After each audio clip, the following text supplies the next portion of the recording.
PMC ప్రేక్షకులందరికీ నమస్కారం. ఆయుష్మాన్ భవ కార్యక్రమానికి స్వాగతం. నా పేరు స్నేహ. సో మరి ఈరోజు చాలా special topic and very important topic కోసం డిస్కస్ చేయడానికి నేను సిద్ధంగా ఉన్నాను. అదే ఆటిజం, ఏడిహెచ్డి. ఆటిజం, ఏడిహెచ్డి సమస్యలు, అలానే హోమియోపతి ద్వారా వాటి నివారణ కోసం తెలియచేయటకు మనతో పాటు ఉన్నారు ప్రముఖ ఎండి హోమియోపతి స్పెషలిస్ట్ డాక్టర్ శ్రీనాథ్ గారు. మరి డాక్టర్ శ్రీనాథ్ గారితో మాట్లాడాలనుకునేవారు, మీకు ఏమైనా డౌట్స్ ఉంటే క్లారిఫై చేసుకోవాలనుకునే వాళ్ళు 04066002333కి కాల్ చేసి మాట్లాడవచ్చు. సో నమస్తే సార్. నమస్కారం అండి. సో ఆటిజం, ఏడిహెచ్డి ఈ రెండు పేర్లు నాకు తెలిసి ఒకలాంటి హెల్త్ ఇష్యూ అని నేను అనుకుంటున్నాను. ఏదైనా డిఫరెన్స్ ఉందా సార్ ఈ రెండింటికి? రైట్ అండి. చిన్నపిల్లల్లో 2 నుంచి 3 సంవత్సరాల వయస్సు వ్యవధిలో వచ్చేటువంటి మార్పులు ఏమైనా కాస్త తేడాగా ఉంటే వాటిని బుద్ధిమాంద్యత లక్షణాలుగా చెప్పుకోవచ్చు. ఉదాహరణకు పిల్లలు ఒక 9 నుండి 10 నెలలు లేదా 11 నెలల వయస్సు ఉంది అనుకుందాం. ఆ వయస్సులో చిన్నగా పాకడము, ఒక సపోర్ట్, ఒక స్టూలు, ఒక కుర్చీని పట్టుకొని సపోర్టుగా లేచి నిలబడ్డము, చిన్న పదాలు అత్త, తాత అట్లా చిన్న పదాలు పలకగలగడం అనేది అరౌండ్ 11 మంత్స్ ఏజ్ కల్లా రావాల్సిన అంశాలు. అయితే ఇవన్నీ డిలే అయిపోయాయి, రావట్లేదు. 2 సంవత్సరాలు గడుస్తుంది, అయినప్పటికీ పదాల పలకడం కూడా సరిగ్గా ఉండట్లేదు. తర్వాత మేము పిలుస్తున్నప్పుడు కూడా మా వైపు చూడట్లేదు. ఎంతసేపు హరిడిగా అటు ఇటు తిరుగుతున్నాడు, ఆడుకుంటున్నట్టుగానే ఉన్నాడు తప్పించి మేము చెప్తున్న పనులకు వినడం కానీ వాటికి స్పందించడం కానీ పిల్లల్లో లేవు అని అనుకుంటే ఇది బుద్ధిమాంద్యత తాలూకు లక్షణాలు. వీటిని ఆటిజం స్పెక్ట్రమ్ డిజార్డర్స్గా చెప్పుకుంటాము. అయితే ఈ బుద్ధిమాంద్యత అనే అంశాలకు చాలా రకాల కారణాలు ఉన్నాయి. పాశ్చాత్య దేశాల్లో చాలా ఎక్కువగా ఈ లక్షణాన్ని చూసేవాళ్ళం. కేవలం గడిచిన దశాబ్దంలో హోమియోపతికి చాలామంది కేసెస్ వస్తున్నారు అంటే దాని అర్థం ఈ కేసెస్ ఇండియాలో బాగా పెరిగాయి అని అర్థం.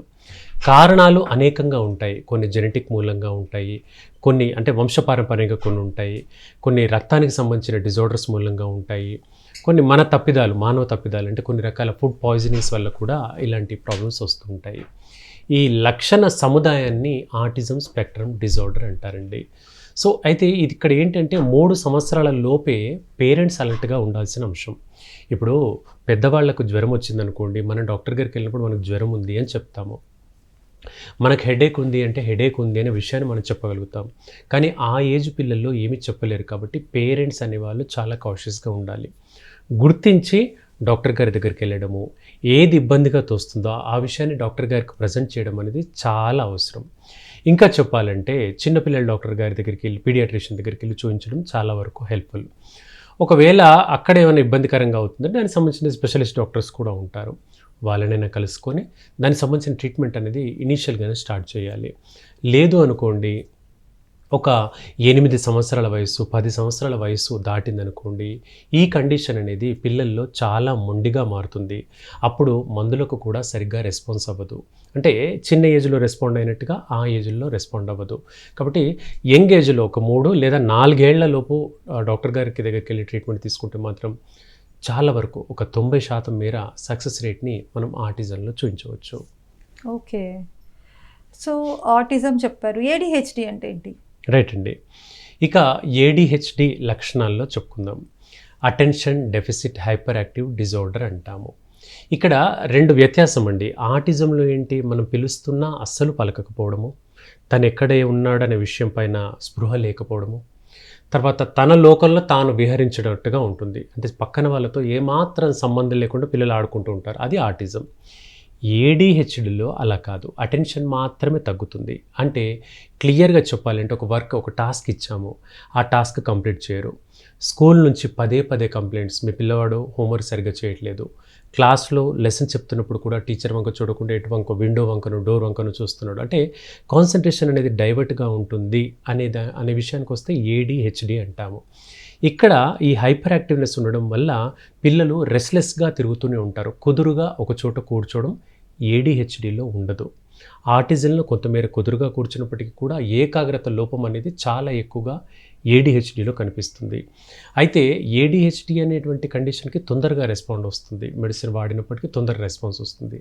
ఆటిజంలో చాలా మొండి లక్షణంగా చెప్పుకోవచ్చు, ఎందుకంటే దీనికి పూర్తి స్థాయిలో ఇప్పటికీ వైద్యం అనేది కూడా సరిగ్గా లేదు. ఒక చిన్న ఉదాహరణ చెప్పుకుందామంటే, ఇప్పుడు ఆటిజం సమస్యతో బాధపడేటువంటి పిల్లలకు హైపర్గా ఉండడంతో పాటు ఎక్కువసేపు అల్లరి, కేకలు. ఈ పిల్లలు ఏంటంటే చేసిన పనిని పదే పదే చేస్తుంటారు. ఇప్పుడు హ్యాండ్స్ ఉన్నాయి, ఇది హ్యాండ్ ఫ్లాపింగ్ అంటాం. ఈ మూమెంట్ అనేది రోజులో ఎన్నిసార్లు చేస్తారండి అంటే ఒక 500, ఒక 1000, ఒక్కోసారి 2000 సార్లు కూడా చేయొచ్చు. చేసి మరి నొప్పి రాదండి పిల్లోడికి? వస్తుంది, కానీ నొప్పిని ఎక్స్ప్రెస్ చేయలేడు పిల్లోడు. నొప్పిని ఎక్స్ప్రెస్ చేయలేడు. మనం పట్టుకుంటే నొప్పి తెలుస్తుంది తప్పించి నొప్పిని ఎక్స్ప్రెస్ చేయలేడు. సో ఇదొక మూమెంట్ అనుకున్నాం. ఇంకొక మూమెంట్, ఇప్పుడు కను రెప్పలు ఉన్నాయి, వాటిని కంటిన్యూస్గా బ్లింక్ చేయడం జరుగుతుంది. ఇప్పుడు మనం సాధారణంగా ఒక 30 సెకండ్లకు 4 సెకండ్లకు ఒకసారి బ్లింక్ చేస్తాం. ఈ సమస్యతో బాధపడేటువంటి పిల్లలు రోజులో ఒక 4-5 వేల సార్లు బ్లింక్ చేస్తూనే ఉంటారు. సో ఇప్పుడు మనం చిన్నగా ఏదో శబ్దం చేసాం, నాలుకతో కా కా తా తా అని ఏదో శబ్దం చేసాం. ఈ శబ్దం పిల్లవాడికి అలవాటుగా ఉంటే 3-4 వేల సార్లు చేస్తాడు. అంటే కంటిన్యూస్గా రిపీటెడ్గా. వీటిని మెడికల్గా ఇంగ్లీష్ భాషలో చెప్పాలంటే ఎకోలేలియా, బ్యాబిలేలియా అంటాము. ఇంకొక చిన్న ఎగ్జాంపుల్ చెప్తాను. ఇప్పుడు పిల్లవాడు వచ్చాడు మన దగ్గరికి, క్లినిక్ వచ్చాడు. కూర్చో అమ్మా అన్నాం మనం. పిల్లవాడు కూడా రిపీట్ చేస్తాడు, కూర్చో అమ్మా అని రిపీట్ చేస్తాడు. అంతే తప్పించి పలానా డాక్టర్ గారి దగ్గరికి వచ్చాము, ఆయన కూర్చోమన్నారు, ఈ స్పృహ ఉండదు పిల్లల్లో. ఇప్పుడు వాళ్ళ మదర్ అంటుంది నాన్న తీసుకో అన్నదనుకోండి, పిల్లవాడు కూడా నాన్న తీసుకో అంటాడు. తప్పించి ఏం తీసుకోమని చెప్పింది మమ్మీ? అక్కడున్న పెన్సిల్ తీసుకోమనింది, గ్లాస్ తీసుకోమనింది, ఈ రెస్పాన్స్ అనేది ఉండదు. ఈ కోఆర్డినేషన్ అనేది పిల్లవాడి మైండ్లో ల్యాకింగ్గా ఉంటుంది. ఇలాంటి అంశాలు పదే పదే ఒక ఫ్యామిలీలో పిల్లవాడి విషయంలో జరుగుతుంటే పేరెంట్స్ తప్పిదం చాలా ఉంటుందండి. ఎక్కడ పేరెంట్స్ ఏమంటారంటే నాకు కూడా నిదానంగా మాటలు లేటుగా వచ్చాయి, వాళ్ళ మదర్కి కూడా లేటుగా వచ్చాయి, సో మా పిల్లవాడికి కూడా నిదానంగానే మాటలు వస్తాయి, సో మేము ఏ డాక్టర్ గారు మాకు అక్కర్లేదు, ఇప్పుడు మందులేం అక్కర్లేదు అని మొండిగా పేరెంట్సే ప్యాంపరింగ్ చేస్తూ కూర్చోబెడతారు. దీనివల్ల ఆ పిల్లలు ఇంకా మొండితనం అవుతుంది. సో రైట్ టైంలో మెడికేషన్ చేయించుకుంటూ, థెరపీలు ఉంటాయి, స్పీచ్ థెరపీ, బిహేవియర్ థెరపీ లాంటి కొన్ని థెరపీస్ ఉంటాయి, అవి సపోర్టివ్గా తీసుకుంటే చాలా హెల్ప్ఫుల్గా ఉంటుంది. రైట్ డాక్టర్ గారు, ఒక కాలర్ లైన్లో ఉన్నారు, మాట్లాడదాం. హలో హలో, నమస్తే మేడం. నమస్తే అండి, మీ పేరు? లింగమ్మ మేడం, చెప్పండి, నల్గొండ. సమస్య ఏంటో చెప్పండి, డాక్టర్ గారు వింటారు. అమ్మ చెప్పండి, వింటున్నాను. సార్ నమస్తే సార్. నమస్తే అమ్మ, చెప్పండి. ఇలా అమ్మాయి సార్, జ్యోతి, అమ్మ చెప్పండి. 30 సంవత్సరాలు. అయితే పళ్ళు కొంచెం పుచ్చు డ్యామేజ్ వచ్చింది సార్. ఓకే. అయితే రూట్ కెనాల్ చేసి క్యాప్ వేసింది సార్. ఓకే. అయితే మళ్ళీ రెండోసారి క్యాప్ ఊడింది సార్. ఓకే. మళ్ళీ హాస్పిటల్ పోతే మళ్ళా ఎక్కువ కట్ చేసింది సార్, లేత భాగం మొత్తం. ఓకే. చేసేటప్పుడే మంట వచ్చిందంట సార్. ఓకే. అయితే అదే మంట ఎంతకు తక్కువ అవుతలేదు సార్. మళ్ళీ మంట వచ్చి క్యాప్ వేసింది, అట్లనే మళ్ళీ ఆ మంట తక్కువ అవుతలేదు సార్ ఇప్పుడు 3-4 నెలల నుంచి. ఓకే. మళ్ళీ హాస్పిటల్ పోతే నెల రోజులకు మందులు అట్లా రాసిరు, కానీ వాడినా సరే తగ్గట్లేదు సార్. దవడ భాగం అమ్మ అదే? పళ్ళు సార్, మధ్య భాగం. రైట్. ఇప్పుడు ఇదేనా ప్రాబ్లం? ఈ డౌట్ అడగాలనుకునేది ఇదేనమ్మా? అదే సార్. మళ్ళీ మిమ్మల్ని కలిసింది సార్ జ్యోతి, ఇతల సైడు నరం లాగుతుందని వచ్చింది సార్ 20 రోజుల కింద. సరే, మంచిది. మీ మందులు వాడుతుంది ఇప్పుడు. సరేనమ్మా, మంచిది. దాని గురించి చెప్తాను. ఫోన్ కట్ చేసి టీవీలో వినండి. రైట్ అమ్మా, కట్ చేశారుగా? రైట్, వినండి అమ్మా. సో ఇది పూర్తిగా మనం మాట్లాడుతున్నటువంటి అంశానికి సపరేట్గా సంబంధం లేని కాల్ అండి. అయినప్పటికీ 2 మాటలు చెప్పుకుందాం. అమ్మ, రూట్ కెనాల్ ట్రీట్మెంట్లో సంబంధించిన అంశాలు అనేది డెంటిస్ట్ మాట్లాడాల్సిన విషయం. ఇక్కడ చిగుళ్ళల్లో ఏదైనా తేడా ఉంటే చిగుళ్ళకు సంబంధించి మంట అనేది ఉంటుందమ్మా. చిగుళ్ళల్లో వాపుని జింజివైటిస్ అంటారు. దీనికి అనేక రకాల కారణాలు ఉంటాయి. బి కాంప్లెక్స్ లోపంతో మొదలుకొని ట్రీట్మెంట్లో ఏదైనా వ్యత్యాసం ఉండేంత వరకు చాలా రకాల కారణాలు ఉంటాయి. అయితే సమస్య నెలకు మించి అంటున్నారు మీరు. నెల రోజులుగా యాంటీబయాటిక్ వాడుతుంది అంటున్నారు. నెల రోజులుగా యాంటీబయాటిక్ అయితే వాడకూడదమ్మా. 5 రోజులు, వారం రోజులు అంతే, అంతకుమించి వాడద్దు. సో ఇంకా ప్రాబ్లం తీవ్రంగా ఉందంటున్నారు, నా దగ్గర వచ్చారు అంటున్నారు, కానీ నాకు వెంటనే స్ఫురణకు రావట్లేదమ్మా. ఒకసారి మళ్ళీ అంటే మెడిసిన్ వాడుతున్నట్లయితే ఒకసారి మళ్ళీ క్లినిక్కి రండి. అండ్ ఆవిడను తన మాటల్లో చెప్తే ఇంకా క్లారిటీ ఉంటుందమ్మా. సో ఫోన్ కాల్ మాట్లాడించిన నా పేషెంట్ నా దగ్గరికి వచ్చినా కూడా ఎగ్జాక్ట్గా నేను ఇంకా చెప్పగలుగుతాను. ఓకే, రైట్ అమ్మా. డాక్టర్ గారు, ఇందాక మనం ఆటిజం కోసం మాట్లాడుకుంటున్నాము. సో ADHD పిల్లలు ఎలా ఉంటారు అన్నది చెప్పారు. అంటే ఏదైనా ఒక మూమెంట్ చేస్తే అది కంటిన్యూ చేస్తారు మూమెంటు అని చెప్పేసి చెప్పారు. సో అది పెద్ద అవుతున్న కొద్దీ అది వాళ్ళకి పెరుగుతుందా, లేదు అంటే మెడిసిన్స్ ద్వారా తగ్గిపోతుందా? సో ఇప్పుడు మనం చెప్పుకుంటున్నాం ఈ రిపిటేటివ్ బిహేవియర్ అనేది ఈ పిల్లల్లో అధికంగా ఉంటుంది. తర్వాత ముఖ్యమైన అంశం ఏంటంటే సోషల్ ఇంటరాక్షన్ అనేది తగ్గుతుందండి. సోషల్ ఇంటరాక్షన్ అంటే సాంఘికంగా, మనిషి సాంఘిక జీవి, సోషల్ యానిమల్ అంటాం మనిషిని. సో ఇక్కడ ఏంటి, ఆ సొసైటీలో మింగిల్ కావడం అనేది తగ్గిపోతుంది. ఎలా, ఒక నలుగురు పిల్లలు ఉన్నారు, వాళ్ళు ఏదో బాల్ ఆడుతున్నారు, ఆ బాల్తో పిల్లవాడు ఆడడానికి ఇష్టపడు, అసలు బాల్ అంటేనే గుర్తించడు, వాళ్ళతో ఆడడు. ఇంట్లో అమ్మా నాన్న పిలుస్తున్నారు, వాళ్ళ వంక అస్సలు చూడడు, ఏదో కట్టెన్ వంక చూడడం, ఏదో పెన్ను పేపర్ వంక చూడడం. ఇప్పుడు ఎగ్జాంపుల్, ఒక పెన్ ఇచ్చాం, పేపర్ ఇచ్చాం. మామూలుగా ఆ ఏజ్ పిల్లలకు పెన్ను పేపర్ ఇస్తే ఒక 4 గీతలు గీసి పెన్ను పక్కన పడేస్తారు, పేపర్ పక్కన పడేస్తారు. కానీ ఈ పిల్లవాడు నువ్వు పెన్ను పేపర్ ఇస్తే ఇంకా అయిపోయేంత వరకు రాస్తూనే ఉంటాడు. పేపర్ చినిగిపోయింది, కింద టైల్స్ ఉన్నాయి, ఆయన రాస్తూనే ఉంటాడు. పెన్ను అన్న పాడైపోవాలి, ఇంకైనా ఆగిపోవాలి, అయిపోవాలి కంప్లీట్గా. సో అలా రిపీటెడ్ బిహేవియర్ అనేది ఇంత తీవ్రంగా ఉంటుంది. సో ఇప్పుడు ఇంకంత అయిపోవాలంటే 3-4 గంటలు పట్టొచ్చు, 5 గంటలు, కానీ ఆ రిపీటెడ్గా చేస్తూనే ఉంటాడు పిల్లవాడు. ఆ రిపీటేటివ్ బిహేవియర్ అనేది ఆటిజంలో క్యారెక్టరిస్టిక్ సిమ్టమ్. ఆ పిల్లలు చేసిన పనిని పదే పదే చేస్తుంటారు. ఇప్పుడు ఫోన్ ఇచ్చాం, టీవీ పెట్టాం, ఏదో కార్టూన్ పెట్టారనుకోండి, చోటా భీమ్ కార్టూనో ఏదో కార్టూన్ పెట్టారు, అది చూస్తున్నారు పిల్లలు, ఇంకా రిపీటెడ్గా అదే కావాలి. ఇంకో సినిమా పెట్టడము, ఇంకో పాట పెట్టడము, ఇదేమి ఉండదు, ఇంకా అదే కార్టూన్ 24 గంటలు పెట్టినా చూస్తారనమాట. ఇలా ఒకదానికి సంబంధించి అడిక్షన్. ఇప్పుడు ఫ్యామిలీ మెంబర్స్ ఉన్నారు, అమ్మ నాన్న ఇద్దరు ఉన్నారు, నాన్న వచ్చారనుకోండి, నాన్నతో అటాచ్మెంట్ ఉందంటే ప్రతిదీ నాన్నే చేయాలి. టిఫిన్ తినిపించినా, ఫుడ్ పెట్టినా, వాష్రూమ్ తీసుకెళ్ళినా ఒకరితోనే అటాచ్మెంట్, అంతగా అటాచ్మెంట్. ఒక వస్తువు కానివ్వండి, ఒక వ్యక్తి కానివ్వండి, ఒక పెన్ను పేపర్ కానీ, దేనికైనా రిపీటెడ్గా ఒకటే దానికి అటాచ్మెంట్గా భావిస్తూ దానికి అడిక్ట్ అయి ఉంటారు పిల్లలు. ఇది ఆటిజంలో చాలా ప్రాముఖ్యత అండి, అత్యంత ముఖ్యంగా. అండ్ పిల్లలు ఒక దగ్గర అస్సలు కుదురుగా కూర్చోరు, వెంటనే పరిగెత్తడం, రాత్రులు 2 అవుతుంది, 3 అవుతుంది, జంప్ చేస్తూనే ఉంటారు, తిరుగుతూనే ఉంటారు. ఇలా ఇవన్నీ మనం చెప్తున్న ప్రాక్టికల్గా చూసిన అనుభవాలు, ప్రాక్టికల్గా ఈ లక్షణాలు వాటిల్లో ఉంటాయి, ఆ పిల్లల్లో ఉంటాయి. వీటిలో ఏ 1-2 మీకు సింక్ అయినా కూడా ఆ లక్షణం ఉంది అని పేరెంట్స్ గమనించడం కోసం ఇంత క్లారిటీగా మనం మాట్లాడుతుంది. ఇక్కడ మనం మాట్లాడుతున్న అంశాలు ఎక్కడ మెడికల్ పదాలు, ఇంగ్లీష్ పదాలతో వెళ్ళట్లేదు, క్లారిటీగా వ్యూయర్స్కి అందరికీ అర్థం కావాలని ఈ రకంగా వెళ్తున్నాం. సో అలా రిపిటేటివ్ బిహేవియర్, సోషల్ ఇంటరాక్షన్ అనేది ఆటిజంలో ముఖ్యంగా కనిపిస్తుందండి. రైట్ డాక్టర్ గారు, ADHD, ఆటిజం డిఫరెన్స్ తెలుసుకున్నాం. అయితే నా డౌట్ ఏంటి అంటే, చిన్నప్పుడు మెడిసిన్స్ కనుక ప్రాపర్గా వాడకపోతే వాళ్ళకి అది పెద్ద అయ్యాక ఎలాంటి ఎఫెక్ట్ చూపిస్తుంది? నిజం చెప్పాలంటే వీటికి మెడిసిన్ అంటూ ప్రత్యేకించి ఉండదండి. హైపర్ యాక్టివ్గా ఉన్నారంటే, ఇప్పుడు మనం ఆధునిక వైద్యులు వెళ్ళామనుకోండి, పిల్లలు బాగా హైపర్గా ఉన్నారంటే సిరప్ ఇస్తారు. ఆ సిరప్ వాడడం వల్ల పడుకుంటారు పిల్లలు, తప్పించి దీనికి చికిత్స అంటూ అక్కడ లేదు. హోమియోపతి మందులు ఏంటంటే పూర్తిగా మైండ్కి సంబంధించిన అంశాలని మనం పరిగణలోకి తీసుకుంటాం, మానసిక అంశాలని కూడా పరిగణలోకి తీసుకొని మెడిసిన్ ఇవ్వడం జరుగుతుంది. కాబట్టి కొంతమేర ఉపశమనం అనేది హోమియోపతిలో ఉంటుంది. ఇక్కడ మీరన్నట్టు ఏజ్ పెరుగుతున్న కొద్దీ ఇంప్రూవ్మెంట్ అనేది ఖచ్చితంగా కనబడుతుంది. అయితే అది ఒకరి నుంచి ఒకరికి వేరీ అవుతుంది, 30%, 50% అనేది ఒకరి నుంచి ఒకరికి వేరీ అవుతుంది. కానీ కొంతమేర ఇంప్రూవ్మెంట్ అయితే ఖచ్చితంగా హోమియోపతిలో కనిపిస్తుందండి. సో రైట్ డాక్టర్ గారు, అయితే నాకు ఒక బాబుతో ఎక్స్పీరియన్స్ ఉంది, మాకు తెలిసిన వాళ్ళ బాబు. సో ఆ బాబు చిన్నప్పటి నుంచి, అంటే మీరు చెప్పిన ఈ 2 క్వాలిటీస్ మిక్స్ అయి ఉన్నాయన్నమాట. సో నాకు అర్థం కావట్లేదు తను ఏ కేటగిరీకి చెందిన అబ్బాయి అని. ప్రజెంట్ అయితే ఇప్పుడు ఆ అబ్బాయికి 20 years. ఇప్పుడు ప్రస్తుతానికి కొంచెం హైపర్గా ఉన్నాడు. స్టార్టింగ్లో ఆ బాబుకి నార్మల్గా అలోపతి మెడిసిన్స్ వాడితే తను ఆ మెడిసిన్ వేసుకుంటే ఎప్పుడు మత్తులో ఉండేవాడు అనమాట. చాలా మార్నింగ్ లేవడానికి చాలా ఇబ్బంది పడేవాడు, బాగా స్లీపీ మోడ్లో ఉండేవాడు. తర్వాత ఆ మెడిసిన్ అయిపోతే చాలా హైపర్ యాక్టివ్గా ఉండి అల్లరి చేసి అన్ని ఇంట్లో సామాన్లన్నీ పగలగొట్టి విరగ్గొట్టి వీలైతే మనుషులను కూడా కొట్టేవాడు. మెడిసిన్ వేస్తే డ్రౌజీలోకి వెళ్ళిపోయేవాడు, అస్సలు మాట్లాడేవాడు కాదు. ఆ మెడిసిన్ ఎఫెక్ట్ ఏమో మేబీ. సో ఈ వేరియేషన్ చూసాం. అయితే ఈ మెడిసిన్ కొన్ని ఇయర్స్ నుంచి వాడుతున్నారు, అంటే more than 15 years ఆ మెడిసిన్ ఆ బాబుకి వాడారు.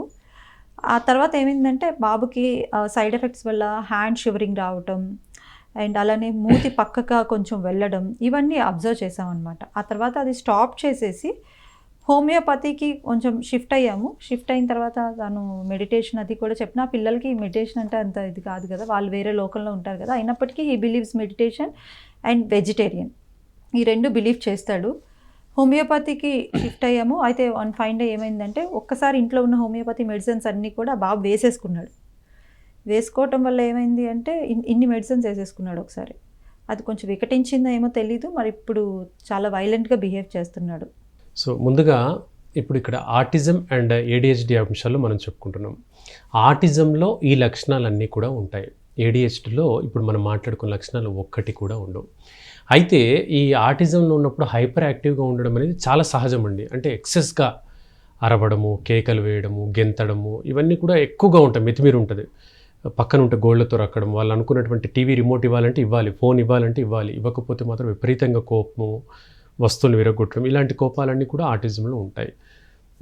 అయితే ఇక్కడ ఆధునిక వైద్యంలో ఇక్కడ ఇచ్చేటువంటి మెడిసిన్స్ వల్ల కొంత సెడేషన్ వచ్చి పిల్లలు పడుకుంటారు. పిల్లలైనా పెద్దలైనా ఆ మాత్రల ప్రభావం వల్ల పడుకుంటారు.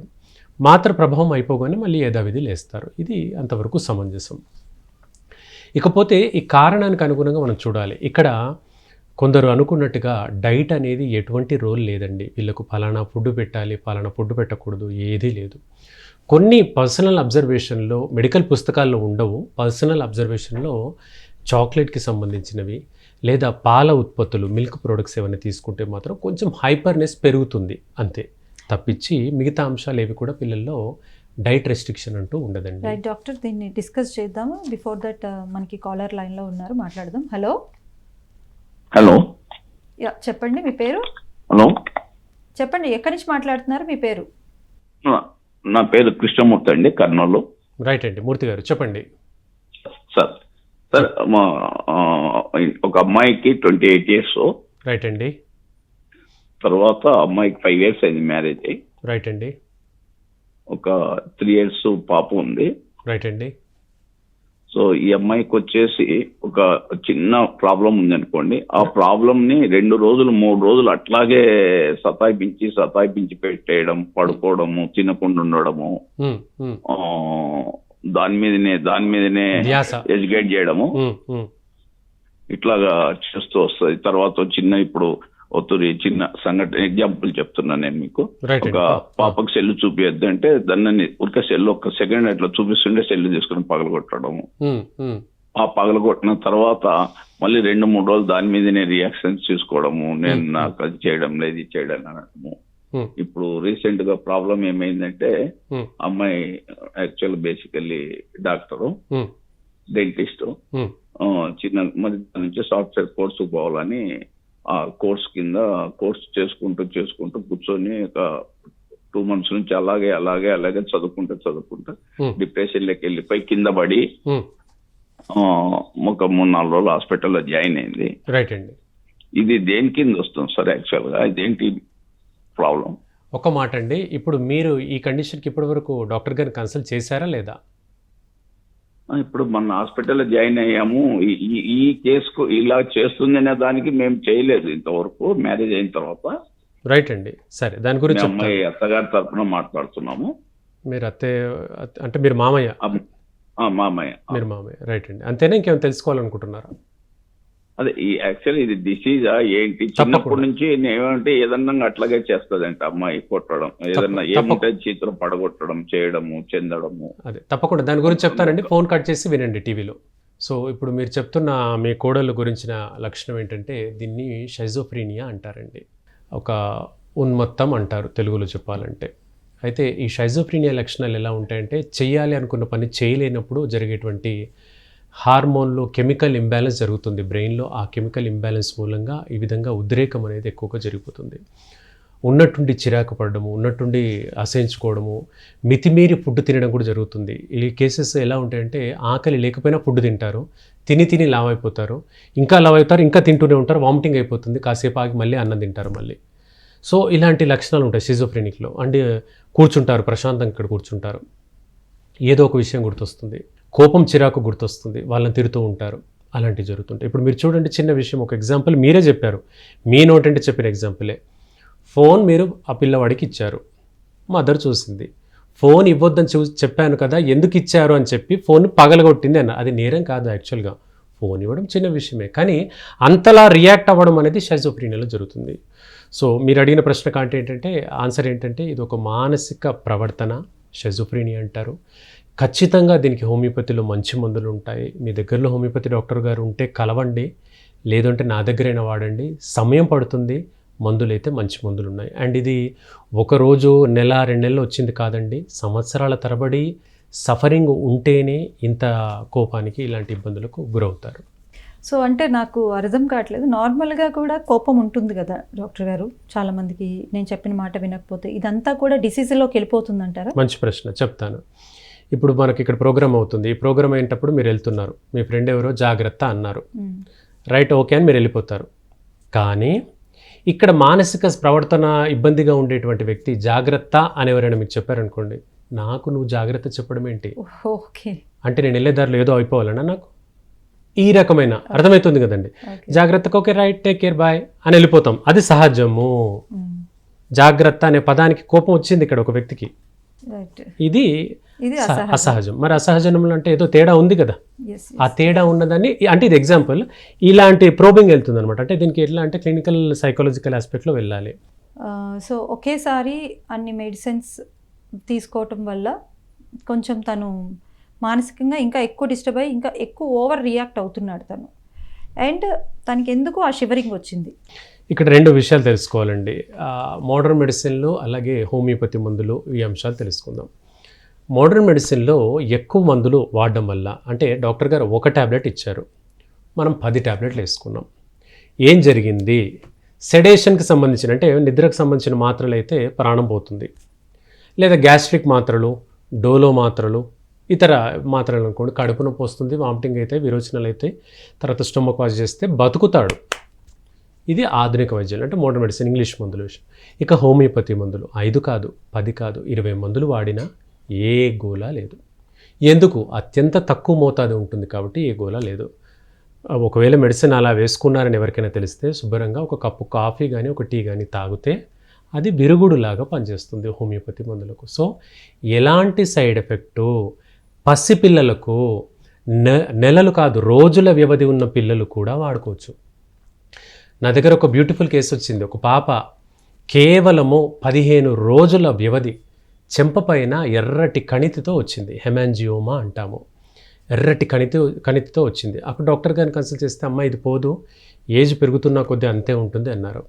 నా దగ్గరకు వచ్చారు, వాళ్ళకు హోమియోపతి నమ్మకం ఉంది, నా దగ్గరకు వచ్చారు పేరెంట్స్. టేకప్ చేశాను, మెడిసిన్ ఇస్తూ పోయాను. 3.5 నెలలు గడిచింది, కంప్లీట్గా ఆ ఎర్రటి కణితి మొత్తంగా తగ్గిపోయింది ఆ పాపకు. అంటే ఇక్కడ మనం ఏం చెప్పుకోవాలనుకుంటున్నాం వ్యూవర్స్ కంటే, రోజుల వ్యవధి పిల్లలు కూడా హోమియోపతి మందులు వాడుకోవచ్చు. ఎలాంటి సైడ్ ఎఫెక్ట్స్ కానీ కాంప్లికేషన్స్ కానీ లేవు, ప్రశాంతంగా ఏ పథ్యాలు లేకుండా హాయిగా వాడుకోవచ్చండి. ఓకే, సో ఆ మెడిసిన్స్ ఎఫెక్ట్ అయితే కాదండి. బట్ ఎందుకు ఆ పిల్లలు అంత హైపర్గా బిహేవ్ చేస్తూ ఉంటారు ఒక్కొక్కసారి? రైట్ అండి.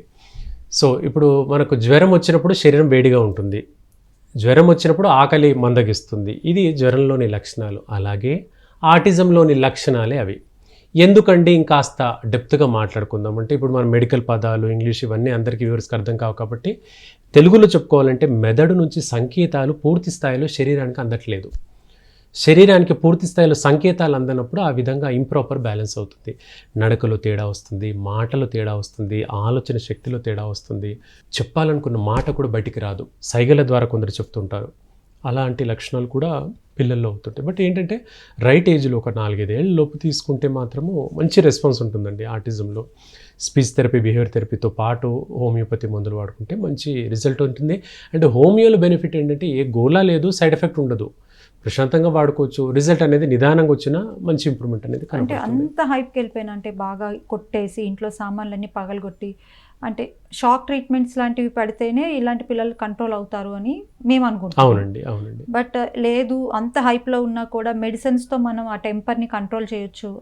ఎగ్జాక్ట్లీ. ఇప్పుడు ఇక్కడ షాక్ వేవ్ థెరపీ వచ్చేసేసి మానసిక రోగులకు ఇస్తారు, అంటే మానసికంగా బాధపడే వ్యక్తులకు. ఇప్పుడు మనం ఒక కేసు మాట్లాడుకున్నాం, షిజోఫ్రీనియా అని. మాత్రలతో రెస్పాండ్ కాకపోతే ఇది ఇస్తారు, చిన్నపాటి కరెంట్ ఇస్తారు, చిన్నపాటి, అదేం పెద్ద కాదు, చిన్నది, తొందర రెస్పాండ్ అవుతుంది. మరొక కాలర్ లైన్లో ఉన్నారు, వారితో మాట్లాడదాం. Hello, good afternoon madam. Good afternoon అండి. మీ పేరు, ఎక్కడి నుంచి కాల్ చేస్తున్నారు? నా పేరు హసీనా, కర్నూలు నుండి.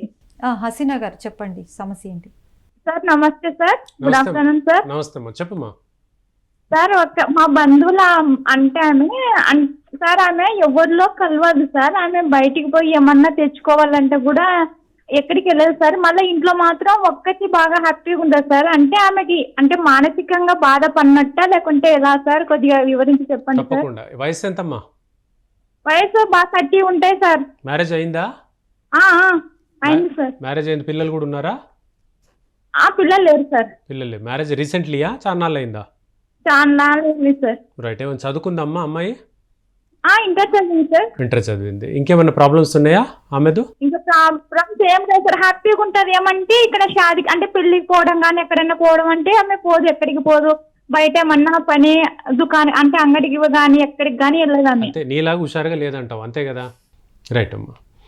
సో ఇది క్లినికల్ కండిషన్ కాదు, వైద్యానికి సంబంధించిన అంశం కాదమ్మా. వీళ్ళని ఏమంటామంటే ప్రైమరీ ఇంట్రోవర్ట్స్ అంటాం. అంటే రిజర్వ్డ్ అంటాం, చూసావు. ఇంగ్లీష్లో చెప్పాలంటే రిజర్వ్డ్ ఇంట్రోవర్ట్స్ అంటారు. తెలుగులో పదం గుర్తు రావట్లేదమ్మా.